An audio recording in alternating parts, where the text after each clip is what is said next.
set for the final heat, but before we bring you that, let's look back at some of that great action from the preliminaries.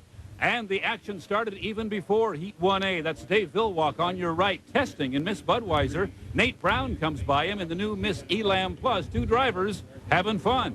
Hey, earlier you were out there with the Bud, out doing some test running. I see you guys stood on it just a little bit. You out there playing around with him, or what? You showing your cards, or is he showing his? Mark, if you and I were out there in both side by side, nice clean water, we had a 190-mile-an-hour race burner, but what would you be doing? I would mash the gas. Yeah, People mash the gas, getting tired of hearing me say mash the gas, but that's the facts, folks. Thank you, Nate. Thanks, Mark. Nate Brown and his Elam, second race for a brand new boat. The bright orange ride, very, very quick, a little bit loose, as you can see.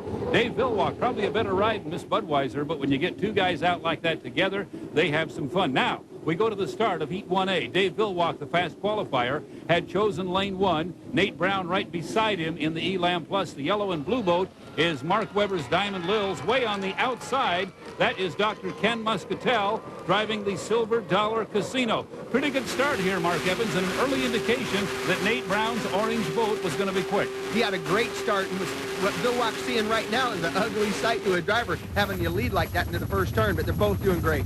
There you see Nate Brown. Now, again, we are recapping the action back in Heat 1A this morning. Nate taking the lead over Dave Villwalk and Miss Budweiser, even though the Bud has the short way to go in lane 1. He really does have the short way around, but it looks like Nate's holding him off and could pinch him in, but Bud just seemed to have the acceleration coming back out of the turn. Nate swung a little wide, no big deal. They're going to get the points to get towards the final. Now, we talk about the advantage of being in lane 1. It's obviously worth several boat lengths here in the turn, Mark. It really can be. You can gain a lot being in the inside, and that's why a slower boat can usually pull things off when they're in the inside lane. Unlimited hydroplanes are seeing speeds here on Lake Washington, probably upwards of 190 miles per hour. Yeah, they're not quite at 200 miles an hour during competition. It's too rough, but they're in the 180s, 190s. Now, you saw Nate Brown fly in that boat just a little bit. It's a brand new boat. This is its second event, but they have to be pleased, the Elstrom family and their crew, with the way the new boat is coming along. They should be pleased. Coming out of the box like that, so to speak, you usually got to work your bugs out for a year, maybe 2 years, maybe even longer, but they're progressing along really fast. There you saw Dave Villwalk getting Miss Budweiser just a little light. Again, this is action earlier this morning in Heat 1A. Nate Brown and the Miss Elam Plus, that international orange race boat, easy to spot on the water, and Dave Villwalk in the world's most famous racing vehicle, Miss Budweiser. Great deck-to-deck racing. Now, right there, Nate appeared to move out just a little bit. Villwalk made his move. I think Nate was looking for some clean water to get through there because it can be really bad on you. It can upset the boat anyway, but hey, they're picking up points, just trying to make it to the final. A 3-lap preliminary. When we get to the final coming up here in just a few minutes, it will be 5 laps. This was great boat racing, no two ways about it. Nate Brown flying the Elam, trying to stay with Dave Villwalk and that incredible U1 Miss Budweiser. Look at that shot. That's a great shot from the helicopter. Now, we talk about flying the boat. That goes to show you the guys are really trying to get them to float because we've got restricted on the fuel so much. So they got to get it aired out, but not too much. An unlimited hydroplane weighs over 3 tons, 6,700 pounds.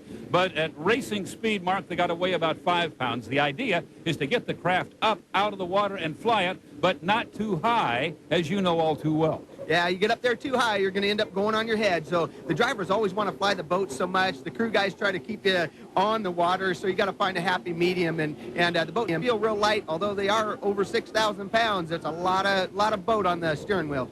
So, back in Heat 1A, we got an indication of how the racing would go here in 2001 at the General Motors Cup at Seafair. Dave Villwalk finally pulling out to a little bit of a lead and a victory over Nate Brown in Miss Elam Plus. But it wasn't easy for Villwalk and the Miss Bud, picking up 40 points for a first-place victory in Heat 1A.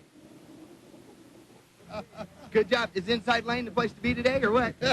Well, not really. It's pretty rough in there, but luckily Nate ran across a couple of bounces there that dropped him back a couple of boat lengths, and after that I could get some room to get the Budweiser going a little faster. So. Yep. Great job. That's the crowd likes. They were going wild. Do you like that, Bernie? Oh, I like it a lot. I'm a little more. It's better to ride with Dave than it is to stand with his wife, though.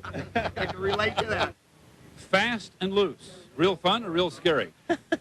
Combination of both, I guess, Steve. The Elam snap-on boat was really good. I mean, I messed up, I think. I mean, going into corner 2 or 3, I forget which one it was, one of those corners out there, the boat didn't settle down. I'm pushing all the way in the wing, and it's still flying away, and the fin didn't hook up, and it slid out to lane 3 or 4, and that was when Dave kind of pinched it in and was able to catch with me. But good race. I don't think you have too many like that in your lifetime. I was sure glad I was able to have one.